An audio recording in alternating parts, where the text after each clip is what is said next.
বাংলাদেশের রাজনৈতিক দলগুলোর মধ্যে জামায়াতে ইসলামী একটি উল্লেখযোগ্য নাম। দীর্ঘ সময় ধরে দলটি দেশের রাজনীতিতে সক্রিয় ভূমিকা পালন করে আসছে।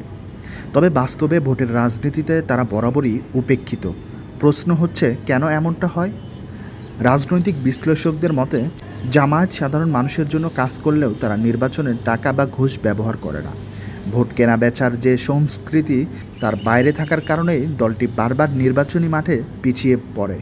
জামায়াত নিজেদেরকে ন্যায়, ইনসাফ ও সত্যের পথে পরিচালিত করার দাবি করে। তাদের বক্তব্য সাধারণ মানুষের আস্থা অর্জনই তাদের প্রধান লক্ষ্য, অর্থের বিনিময়ে ভোট নয়।